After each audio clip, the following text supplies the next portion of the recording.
How you doing, everybody? Hope you're doing awesome. Okay, what are we checking out? REN Chapter 8. Okay, I know I did this in the wrong order. I thought 7 was the last one. Then I did Troubles. But now apparently there was the Chapter 8 that came out right before Troubles, which I missed. So I might as well complete the chapters right. Here we go. Let's get into it.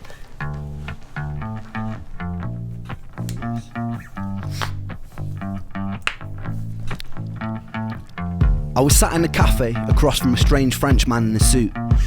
I had to decide over a 5-minute drink if this was the man that I was going to live with for the next year of my life. Okay. A week before, I'd been sat in the same cafe with a Polish man. My friend Luke had put me in touch. Me and my girlfriend had decided to move into separate houses in hopes it would fix our crumbling relationship. The guy seemed... It kind of threw me off where he's like, it was a song. I was like, oh, we're getting into a song. And then suddenly he just starts talking. It's like a hard cut into talking. That's weird. Friend had decided to move into separate houses in hopes it would fix our crumbling relationship. The guy seemed pretty chill online, and so I'd already agreed to move in with him. Okay. This was just a little informal meet before we did. A few minutes in, I instantly regretted everything. Oh, really? He told me a story of how the week before he'd come home drunk, and he pissed all over his own living room, and was in hysterics about it. I laughed nervously, taking a sip of water as I imagined a future of watching Netflix shows near a carpet that stank of piss. He then went on to tell me a story of how this girl that he'd liked had rejected his advances, so he'd, in his own words, grabbed her by the pussy and she slapped him. He wasn't sure if it was going to work out between them. I was certain it wasn't going to work out between them. I didn't laugh this time.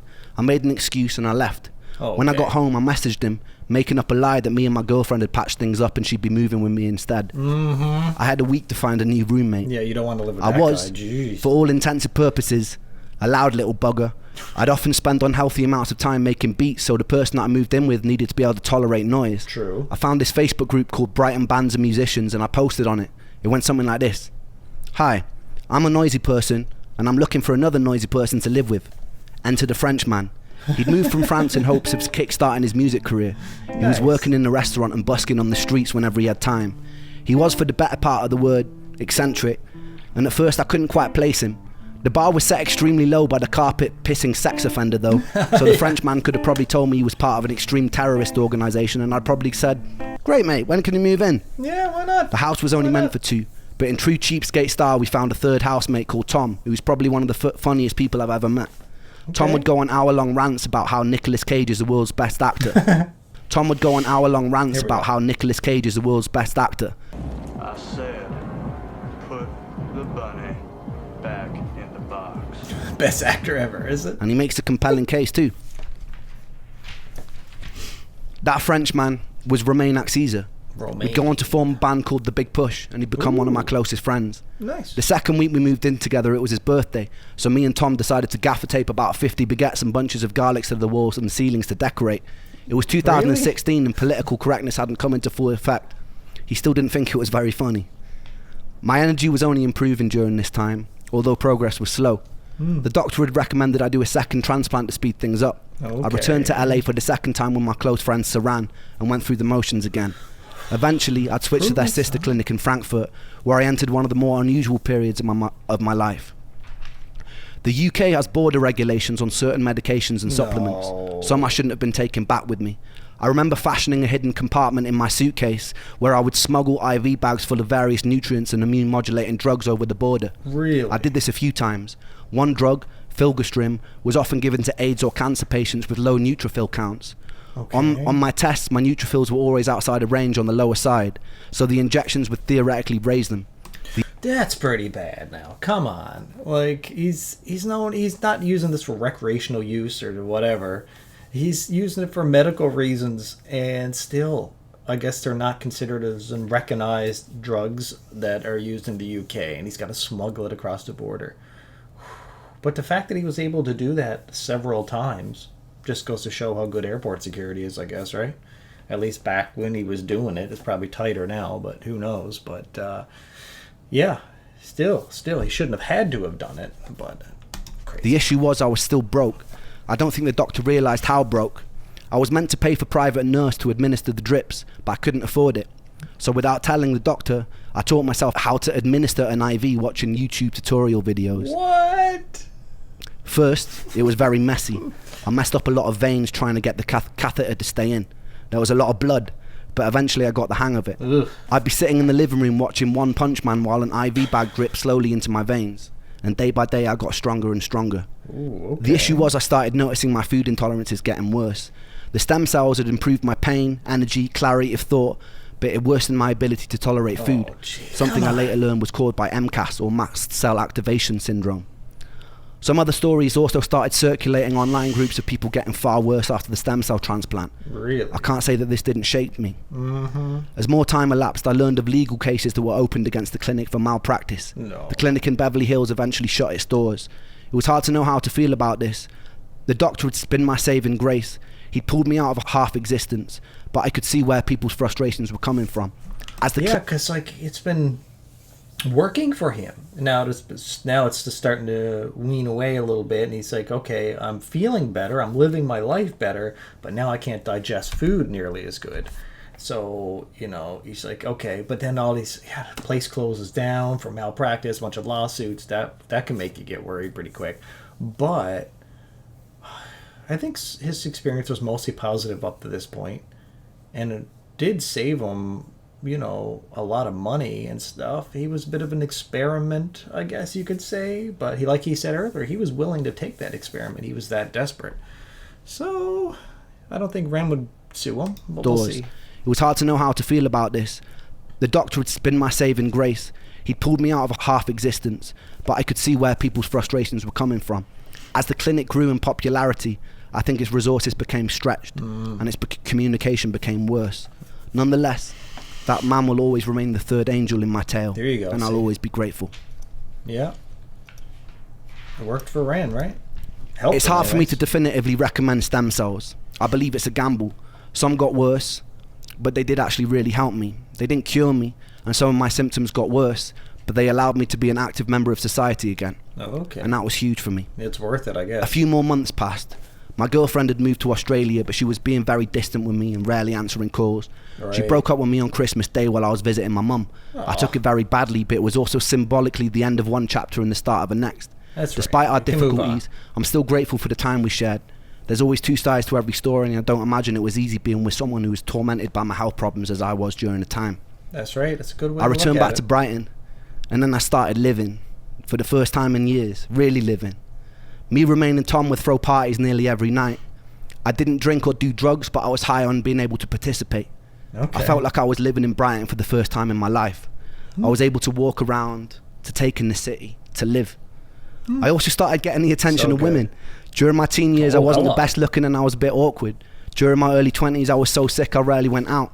So this was new for me, and I threw myself in head first. I realised that I really like pretty. Oh, here we go. Here we go. He's like, up to now he's been too awkward, weird, sick, not socially out there. And now suddenly he's like, I'm healthy, I'm fine, I'm partying every night, and girls are taking an interest. Where's this going to go? Where is it going to go? What kind of trouble is he going to get into with girls now? Girls, and pretty girls apparently like boys who make music. Okay. A lot of nights I'd go out by myself around Brighton and end up meeting a whole bunch of beautiful women. One night I ended up breaking into the Hilton Hotel with a girl that I just met. We managed to get onto the roof, but we were chased down the flights of stairs by security. We ended up having sex on the beach at 2 in the morning while the tide came in. Okay. The parties we throw would get crazier and crazier. There'd be times where everyone was half naked by the end of the night. I'd find myself in strange situations where I was having sex on a living room sofa with two girls while some random dude sat smoking a joint on a nearby table. Okay. Living the life, I guess you could say. I noticed this guy who was a friend of Romain's who kept passing out on our sofa. One time he woke up covered in scratches from this Mexican girl who had been telling the stories the night before of all the people she'd stabbed. This guy was Goran Kendall. He sang like Bob Dylan, and he looked like he'd fallen out of a punk rock band. I liked him.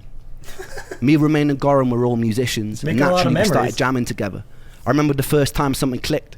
We were at Goran's house with an Australian girl I'd been seeing and her friends. The night before, she'd gotten drunk and tried to strip me naked during an open mic night at the Fiddler's Elbow. I was pretty willing, and we both ended up in our underwear being kicked out in fits of laughter. We decided to start working out 3-part harmonies together. We figured out a cover of Octopus's Garden by the Beatles. Hold on. Man, is he living it up now, hey? Like, he went... You can't blame him. You cannot blame him. He spent his youth and his young adulthood, a lot of it, just bedridden, sick, and miserable, and in depression. And now suddenly, he's able to actually live. Like, you would go wild too. there's no doubt everyone would just be like, that's it, now's my chance, while I'm healthy, get out there and go as knuckin' futs as you have to, right? And not to blow our own horns, but it sounded fucking brilliant. I remember someone walking past the house and hearing from outside, and they started to clap. Eventually the three of us would busk on the streets together. We all busked separately, so it made sense. Back then, I'd occasionally drag a kick and a snare drum out with me in a wheelbarrow, and I'd drum while Goran and Romain played and sang. We would always have people come up to us and they'd ask for our band name, and we never had an answer. We came up with this genius idea of forming a band. Genius. One of us said that we should be called the Three Hats because there was three of us and sometimes we wore hats. One of us said, nah, that's shit. Eventually we settled on the Big Push and we got tighter and tighter. As my energy increased, I was able to do more and more. We play about 5 nights a week in various pubs and bars in Brighton for shit money. On Saturday we'd get out onto the streets and go busking. There was just one problem. Okay, I was proper shit at drumming. Oh no. The universe eventually provided us with a handsome bearded Irishman and everything fell into place. I loved those boys. We were in truest sense a rock and roll band. We got banned from playing at a few venues because we'd occasionally get carried away and break a bit too many things on stage. I got a lot of bills for microphone stands or charges for paint jobs where I'd sprawled the Big Push over the walls in permanent marker pen. Life was a bit like a movie. My ambition at the time wasn't to be in the greatest band of all time or to have any kind of success. I was just so relieved to be alive and play. I knew he was going to say so that. Every day felt like a victory. His main thing was he wanted to like be able to perform music, and I love that he's just like, man, I'm not trying to be the best band ever. I just want to live life and make friends and make music, and he's doing it. And he got a group of 3 guys now, and it's just such a good feeling. I can't imagine what he's going through, like how much of a relief he must have been to be able to do that. It was great. Let's go. Despite this, I was still carrying a lot of symptoms with me. Still. The pain in my legs never stopped. The buzzing in my feet never relented. My vision was still blurry. No. I'd still get days where I was so foggy that it was hard to communicate. One day after a gig with the Big Push, being overstimulated triggered a very temporary jolt back into psychosis. And I found myself lying on a table in the pub, repeating the same sentence over and over again for about 10 minutes, while surrounded by a very concerned group of onlookers. I came to, in tears, and I quickly left in embarrassment. If I didn't stick to my diet of about 5 different things, I'd be trapped in bed again. But it was okay. I was willing to hurt if it meant I could participate in life again. And I intended to live the fuck out of it. Yeah, don't blame me. I met this beautiful Spanish girl one night after playing at a local pub, and I fell instantly in love. She had this beautiful blonde curly hair and was wearing dungarees, and I was enamored with her from the first moment I saw her. And she didn't make it easy, which made me like her even more. Okay. I'd write her poetry, invite her to shows, and attempt to be funny. She knew me as the local slut, which didn't really make things very easy. But with time, she could see that I genuinely cared about her, and I did, a lot. One time we snuck into a cinema together and I proceeded to climb onto what I thought was the stage below the screen to put on a show for her as she sat alone in the aisles cheering. What I didn't know was that stage wasn't a stage, it was a 6-foot drop.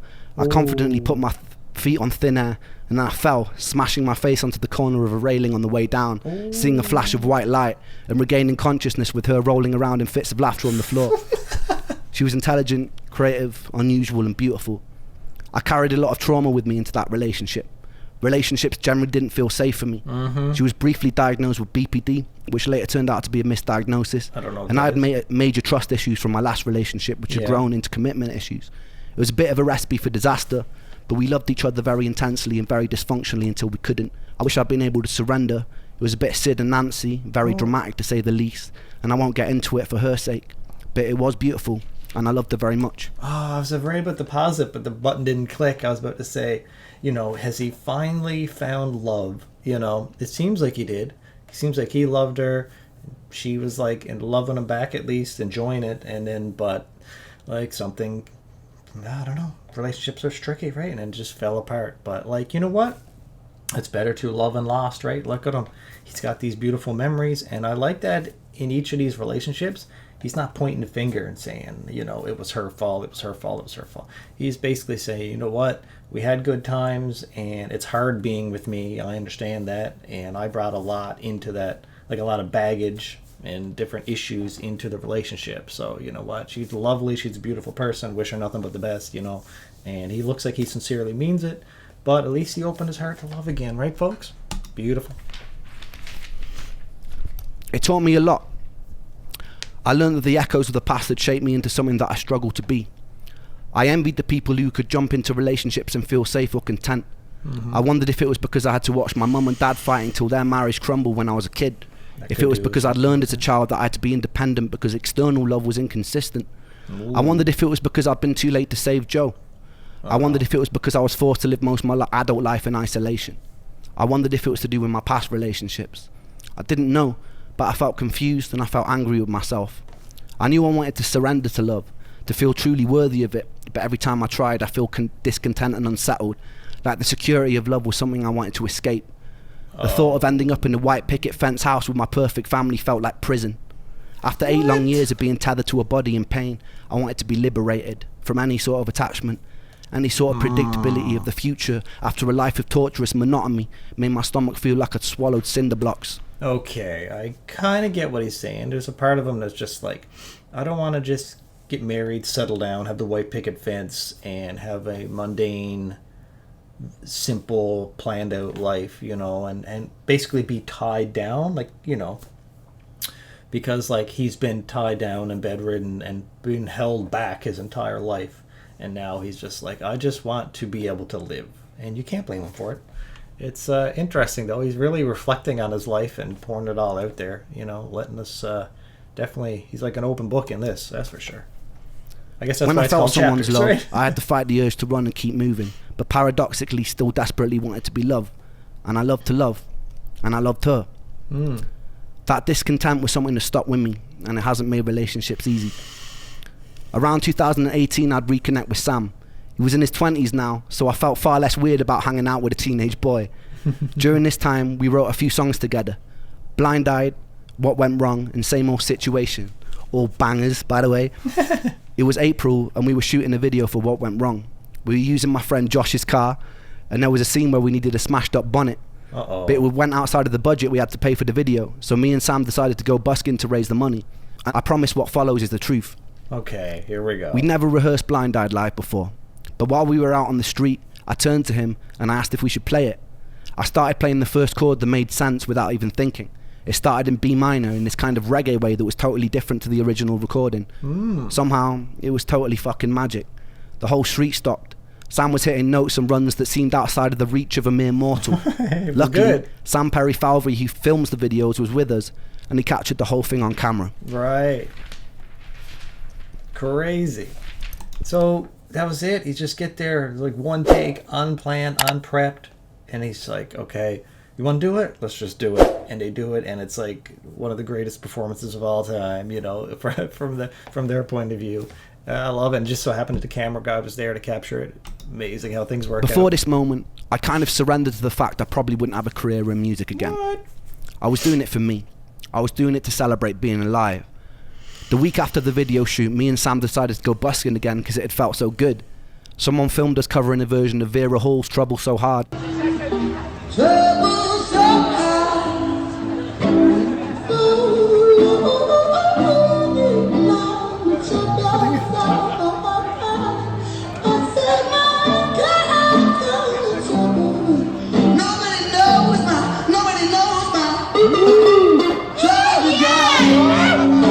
And posted it to a Mexican restaurant page Very on Facebook. nice.